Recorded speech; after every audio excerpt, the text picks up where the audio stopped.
Good morning everyone, आप सभी का हमारे इस शो में फिर से एक बार स्वागत है, जिस शो का नाम है मॉर्निंग टी विद पॉजिटिव। जैसा कि मैंने आपको एपिसोड 1 में बताया था कि हर मंडे ठीक 8 बजे हम आपके लिए पॉजिटिव न्यूज से भरा हुआ एक एपिसोड लेकर आए। तो चलिए शुरू करते हैं एपिसोड नंबर 2 को। तो पहले हम देखेंगे डोमेस्टिक न्यूज नंबर 1। इस साल 29 जुलाई को 1919 में बने भारत के सबसे पुराने अंबाला एयरफोर्स स्टेशन पहुंचे 5 राफेल जेट्स पिछले हफ्ते इंडियन एयरफोर्स के 17 स्क्वाड्रन गोल्डन एरोज में फॉर्मली शामिल हो गए। डिफेंस मिनिस्टर राजनाथ सिंह ने इंडियन एयरफोर्स के गोल्डन एरोज के 17 स्क्वाड्रन के commanding officer group captain Harkirat Singh को इंडक्शन स्क्रोल देकर राफेल जेट्स को स्क्वाड्रन में फॉर्मली शामिल किया। इन जेट्स के आ जाने से आईएएफ की ताकत कई गुना बढ़ गई। राजनाथ सिंह ने कहा कि इन जेट्स के आने से भारत को रीजन में शांति और स्थिरता बनाने में मदद मिलेगी। सर्वधर्म पूजा के बाद राफेल जेट्स को वाटर कैनन सैल्यूट दिया गया। सितंबर 2016 में भारत ने फ्रांस के साथ इंटर गवर्नमेंटल एग्रीमेंट साइन करके 59,000 करोड़ रुपीस में डैसॉल्ट एविएशन कंपनी के 36 राफेल किए। News number 2। 7 सितंबर 2020 को defence research and development organisation DRDO ने hypersonic technology demonstrator vehicle HSTDV का ओडिशा के कोस्ट के पास डॉक्टर अब्दुल कलाम आइलैंड से सक्सेसफुल फ्लाइट किया। HSTDV एक अनमैन्ड स्क्रैमजेट व्हीकल है जो साउंड के स्पीड के 6 गुना ज्यादा तेज ट्रैवल करता है। यह हाइपरसोनिक क्रूज व्हीकल एक प्रूवन सॉलिड रॉकेट मोटर की मदद से लॉन्च किया गया, जिसने उसे 30 किलोमीटर की ऊंचाई तक पहुंचाया, जहां एरोडायनामिक हीट शील्ड सेपरेट हो गए। क्रूज व्हीकल लॉन्च व्हीकल से सेपरेट हुआ और एयर इनटेक तय अनुसार खुला। हाइपरसोनिक कंबशन सस्टेन हुआ और क्रूज व्हीकल साउंड के स्पीड से 6 गुना वेलोसिटी से यानी करीब 2 किलोमीटर पर सेकेंड से 22 से 24 सेकेंड तक अपने डिजायर्ड फ्लाइट पाथ पर कंटिन्यू रहा। मुख्य इवेंट जैसे कि फ्यूल इंजेक्शन और auto ignition of scramjet engine technology ने मैच्योरिटी दिखाई। स्क्रैमजेट इंजन ने टेक्स्ट बुक मैनर में अपना काम किया। डिफेंस और सिविलियन सेक्टर में हाइपरसोनिक सिस्टम डेवलप करने का ये एक टेस्ट बहुत बड़ा कदम है। इसमें दोनों ऑफेंसिव और defensive hypersonic cruise missile systems और low cost launching of small satellite शामिल है। यूएस, रशिया और चाइना के बाद भारत चौथा देश बना है जिसने हाइपरसोनिक मिसाइल टेक्नोलॉजी टेस्ट की है। ये टेक्नोलॉजी पिछले साल जून में अपने पहले लॉन्च में फेल हो गई थी। News number 3।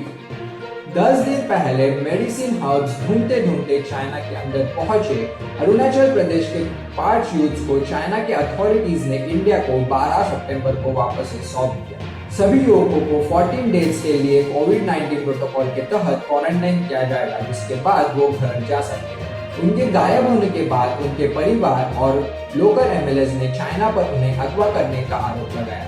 इसके बाद तुरंत ही इंडियन आर्मी ने पीपल्स लिबरेशन आर्मी पीएलए से हॉटलाइन पे उन युवकों के बारे में पूछा। 8 सितंबर को पीएलए ने युवकों के पाए जाने की खबर इंडियन आर्मी को दी। इससे पहले इंडियन आर्मी ने 7 सितंबर को अरुणाचल प्रदेश में भारत की एलएसी में घुसे 13 याक्स और 4 काब्स को चाइना को वापस लौटा दिया था, जिसके लिए वहां मौजूद चाइनीज ऑफिशियल्स ने इंडियन आर्मी का शुक्रिया कहा। इस महीने 17,500 फीट के ऊंचाई पर सब जीरो टेम्परेचर में नॉर्दर्न सिक्किम के बॉर्डर एरिया में रास्ता भर के 3 चाइनीज सिटीजन्स को इंडियन आर्मी ने खाना, गर्म कपड़े और मेडिकल असिस्टेंस देकर वापस चाइना भेजा। News number 4।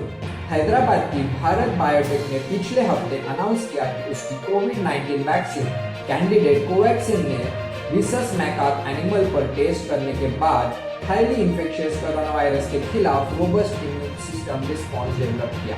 ये टेस्ट ह्यूमन ट्रायल्स के शुरू होने से पहले किया गया था और इनके डिटेल्स रिजल्ट्स अब पब्लिक हुए। इस टेस्ट में 20 रिसस मैकाक को 4 इक्वल ग्रुप्स में डिवाइड किया गया, जिसके बाद एक ग्रुप को प्लेसबो और बाकी 3 ग्रुप्स को 3 अलग वैक्सीन कैंडिडेट 0 और 14 डे को दी गई।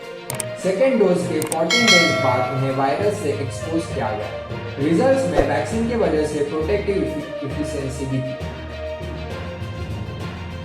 अभी हम इंटरनेशनल न्यूज देखते हैं। News number 1। पिछले हफ्ते भारत और जापान ने टेलीफोन पर अपना एनुअल समिट का आयोजन किया था।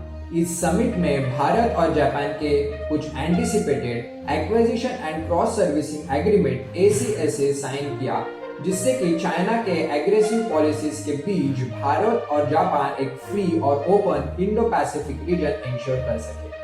ये एग्रीमेंट से जापान के सेल्फ डिफेंस फोर्सेस और इंडियन आर्म्ड फोर्सेस को reciprocal provision of supplies and services मिलेगी। ACSA जैसे म्यूचुअल लॉजिस्टिक सर्विस पैक्ट भी कहा जाता है। इसके वजह से इंडियन नेवी को जिबूटी के जापानीज बेस का एक्सेस मिलेगा और Japan maritime self defence force JSDF को अंडमान और निकोबार आइलैंड्स के इंडियन मिलिट्री इंस्टॉलेशंस का इस्तेमाल करने मिलेगा। भारत की ऐसी ही एग्रीमेंट्स US, ऑस्ट्रेलिया और फ्रांस के साथ है। भारत इस साल रशिया के साथ भी ये एग्रीमेंट साइन करने वाला है।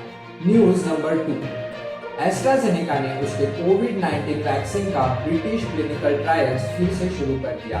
पिछले हफ्ते ही ऑक्सफोर्ड यूनिवर्सिटी के रिसर्चर्स के साथ बनाई गई इस वैक्सीन के लेट स्टेज ट्रायल सस्पेंड कर दिए गए जब एक स्टडी सब्जेक्ट को इलनेस रिपोर्ट किया गया।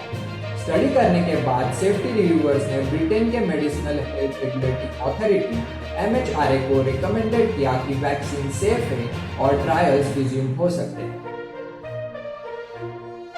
अभी इकोनॉमी के बारे में देखते हैं।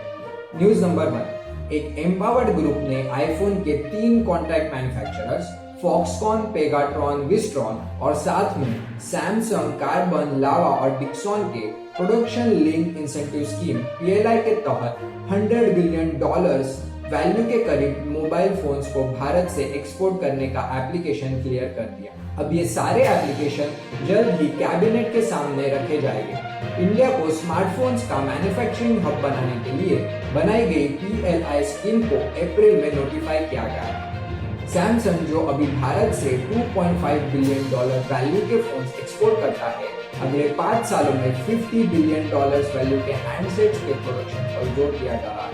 सैमसंग फॉक्सकॉन के 2 यूनिट्स विस्ट्रॉन और पेगाट्रॉन ये 5 ग्लोबल एप्लीकेशन है, जबकि भारतीय एप्लीकेंट्स लावा, डिक्सॉन, माइक्रोमैक्स, पेडगेट इलेक्ट्रॉनिक्स, सोजो, कार्बन और ऑप्टिमस करीब 32 कंपनीज ने PLI स्कीम के लिए अप्लाई किया। नंबर 2, 10 सितंबर को रिलायंस इंडस्ट्रीज भारत की पहली कंपनी बनी जिसका मार्केट कैपिटल $200 बिलियन के पार हो गया। 10 सितंबर को रिलायंस इंडस्ट्रीज के स्टॉक ने अपना लाइफ टाइम हाई देखा गया। पिछले कुछ महीनों में रिलायंस के जियो प्लेटफॉर्म और रिटेल बिजनेस में लगातार आए बड़े निवेश की वजह से ये स्टॉक अपने 2020 के लो ₹867.40 से 2344.95 रुपए इतना बढ़ गया। 11 सितंबर को रिलायंस की मार्केट कैपिटल 15,68,015.09 करोड़ रुपीस थी, जो दूसरी सबसे बड़ी कंपनी TCS जिसका मार्केट कैपिटल 8,90,703.56 करोड़ से और तीसरी बड़ी भारतीय कंपनी HDFC बैंक जिसका मार्केट कैपिटल 5,93,512.25 करोड़ रुपीस है, इन दोनों के टोटल से भी ज्यादा है। पिछले हफ्ते सिल्वर लेक ने ₹4.2 लाख करोड़ की इक्विटी वैल्यू पर 7,500 करोड़ इन्वेस्ट करके रिलायंस रिटेल का 1.75% इक्विटी स्टैक खरीदा। कुछ खबरों के मुताबिक रिलायंस अपने रिटेल बिजनेस का 40% स्टैक $20 बिलियन में अमेजन को बेचने पर बातचीत कर रहा है। इन खबरों को रिलायंस ने स्पेक्युलेटिव कहा है। खबरें ये भी आ रही है कि रिलायंस जियो गूगल के एंड्रॉइड प्लेटफॉर्म पर चलने वाले 10 करोड़ सस्ते स्मार्टफोन की मैन्युफैक्चरिंग आउटसोर्स कर रहा है। ये फोन्स डेटा पैक्स के साथ बंडल्ड होंगे और ये दिसंबर 2020 या अर्ली 2021 में लॉन्च किए जा सकते हैं। थर्ड न्यूज, दुनिया का सबसे ज्यादा वैल्यूड एडटेक स्टार्टअप बायजूस ने पिछले हफ्ते $10.8 बिलियन वैल्यूएशन पर $500 मिलियन फंड रेज किया। इस राउंड को यूएस के private equity investor silver lake ने लीड किया और इसमें existing investor tiger global, general Atlantic और आउल वेंचर्स ने भी पार्टिसिपेट किया। आपको बता दूं कि सिल्वर लेक और जनरल अटलांटिक ने जियो प्लेटफॉर्म्स में 2.09% और 1.34% स्टेक है।